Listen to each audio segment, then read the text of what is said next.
আসসালামু আলাইকুম রহমতুল্লাহ। আশা করি সবাই খুব ভালো আছেন। আলহামদুলিল্লাহ আমি খুব ভালো আছি। আমার মোরগের চোখটা দেখেন, চোখটা এটা দেখতেছেন, এই চোখটা দেখেন আর এই চোখটা দেখেন। তো এই যে চোখটা দেখাইতেছে এটা কিন্তু স্বাভাবিক। আর এই যেটা দেখাইতেছি এটা কিন্তু আপনার হচ্ছে ফুলে ছিল, অনেক পরিমাণে ফুলে ছিল। মাসাল্লাহ এখন হচ্ছে আগের থেকে অনেক কমে গেছে। তো এটা আমি আসলে কি রোগ জানতাম না। আমি একদিন হঠাৎ করে রাত্রে বা দুপুরবেলা মাসাল্লাহ সবকিছু ঠিক, বিকেলবেলা সবকিছু ঠিক। তো রাত্রে হঠাৎ করে এসে দেখি কবুতর মুরগির চোখটা মানে সরি, সকালবেলা এসে দেখি হঠাৎ করে মুরগির চোখটা অস্বাভাবিকভাবে ফুলে গেছে। আর মোরগ যেটা ছিল আমার রোস্টে, মানে মোরগ যেটা, ওটাও হালকা হালকা ফুলছে, বাট মুরগির এই চোখ টোটালি বন্ধ হয়ে গেছিল। আর এই নাক দিয়ে দেখতেছো না, নাক দিয়ে আপনার হচ্ছে ওই পানি বের হতেছিল। তো আমি ভাবছি যে মনে হয়তো বা তারপর আমার একটা ঘরের ভিতরে খাঁচা ছিল, আর খাঁচার দেখি ওই উপরে যে এই একটা ছিল, উপরে একটা দড়ি বাঁধা ছিল, দড়িটা দেখে ছেঁড়া। আমি ভাবছি মানে খাঁচা মাথা চোখে পড়ছে হয়তো বা, পরে মনে হয় চোখটা এরকম হচ্ছে। কিন্তু পরে ভাবলাম যে না, নাক মুখ দিয়ে পানি বের হচ্ছে, চোখ ফুলে গেছে অস্বাভাবিক ভাবে, এটা আসলে কোনো সমস্যা। তারপর আমি যে ভাবলাম যে রোগটা আসলে কি রোগ। তো এবার ইউটিউবে যখন সার্চ দেওয়া হয়েছে, ইউটিউবে সার্চ দেওয়ার পরে তারপর হচ্ছে আমি অনেক জায়গায় দেখলাম যে এই রোগটা অস্বাভাবিকভাবে ছড়াইতেছে। মানে প্রতি হচ্ছে আপনার 20টা পোস্টের মধ্যে 10টা পোস্টই দেখতেছে হচ্ছে আপনার এই যে রোগটা করাইজা না কি বলে, এই রোগটা করাইজা বা অন্য কিছু জায়গায় বলে হয়তো বা রোগটাকে, আমি সঠিক জানি না আমি।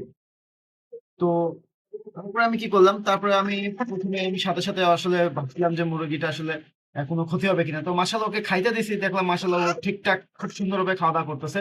আর আমি আপনাদেরকে মোরগটাও দেখাই দিব। এই যে বলছিলাম মোরগটাকে দেখাবো, মাশাআল্লাহ এই দেখেন মোরগটা, মোরগটা আগের থেকে অনেক স্বাভাবিক হয়ে গেছে এখন আলহামদুলিল্লাহ নেই। ওর চোখের নিচে যে হচ্ছে অংশটা আছে ওটা অনেকটাই ফুলে গেছিল। তো ওর একটু ঠান্ডাও লাগছে, গড় করে মুখ থেকে শব্দ হচ্ছিল, বাট এই ওষুধগুলো খাওয়ানোর পর আলহামদুলিল্লাহ এখন মোটামুটি ভালো ফলাফল পাইছি। তো আপনারাও চাইলে এগুলা ট্রাই করে দেখতে পারেন, ইনশাল্লাহ ভালো ফলাফল পাবেন ভিতরে। তো খাওয়া দাওয়া করতেছে, পরে আমি কি করলাম, পরে আমার বাসায় ওষুধ ছিল, যেহেতু নাক দিয়ে পানি বেরোতেছিল, ঠান্ডা লাগছিল আর চোখে একটু পানি জমছিল। তো আমি পরে কি করছি, পরে আমি হচ্ছে আপনার যে ওষুধটা দিচ্ছি সেটা আমি দেখাচ্ছি আপনাদেরকে। এই যে ওষুধটা দেখতেছেন এটা হচ্ছে ডক্সি এভেট। এটা হচ্ছে আমি প্রতি লিটার পানিতে 1 গ্রাম করে দিছি। আর হচ্ছে আপনার এই যে এলটিসিন ভেট পাউডার, এই যে ওষুধটা দেখতেছেন এটা হচ্ছে, এটা অ্যান্টিবায়োটিক এলটিসিন ভেট পাউডার। এটা হচ্ছে আপনার ওই যে ওই নাক দিয়ে পানি পড়া, শ্বাসতন্ত্রের আপনার কোনো সমস্যা, মুরগি বা হাঁস বলেন বা কবুতর বলেন, তো আপনার এরকম জটিল সমস্যার জন্য এই অ্যান্টিবায়োটিকটা মাশাআল্লাহ মোটামুটি ভালোই কার্যকর। তো আলহামদুলিল্লাহ এটা লেখা রয়েছে অ্যান্টিবায়োটিক। তো মাশাআল্লাহ আমি এই 2টা দেওয়ার পরে, তো আমি যখন 2 দিন খাওয়াইছি, খাওয়ানোর পর আলহামদুলিল্লাহ আগের থেকে অনেক কমে গেছে। তো মোটামুটি কায়দায় এক হিসাবে ধরতে গেলে স্বাভাবিক চলে আসছে। তো এই আর কি। আপনারা চাইলে হচ্ছে আপনারা চাইলে ড্রপও ব্যবহার করতে পারেন, বাট আমি ড্রপ এক ফোঁটাও ব্যবহার করি নাই, যেহেতু আমার ড্রপ ব্যবহার করা লাগে নাই। আমার ওষুধ খাওয়ানোর প্রথম দিনকে ওষুধ খাওয়াইছি, তারপরের দিন মানে 2 দিন পরে দেখি মাশাআল্লাহ চোখটা একটু খুলে গেছে। আজকে হচ্ছে প্রায় পঞ্চম দিন বা ষষ্ঠ দিন হবে, তো আলহামদুলিল্লাহ অনেকটাই কমে গেছে। তো আপনারাও চাইলে এই যে ওষুধ দুটো দেখাইছি এটা খাওয়াই দেখতে পারেন। আসলে আমি সঠিক কিনা, সঠিক না হবে মানে ঠিক হবে কিনা আমি সঠিক আসলে জানি না। তো বাট আমি এই 2টা খাওয়াইছি, মাশাআল্লাহ আমার মোটামুটি ভালো ফলাফল পাইছি। মানে মোটামুটি ফ্রেশ, আলহামদুলিল্লাহ ভালো ফলাফলই পাইছি।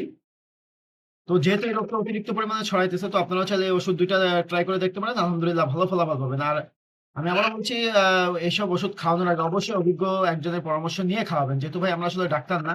আমরা হচ্ছে ভাই হচ্ছে এই মানে নিজে থেকে মোটামুটি কায়দায় একটু ওষুধ খাই, যেটা ভালো ফলাফল পাই, যেটা আমাদের একটা ইউটিউব চ্যানেল আছে আমরা সেটা শেয়ার করি।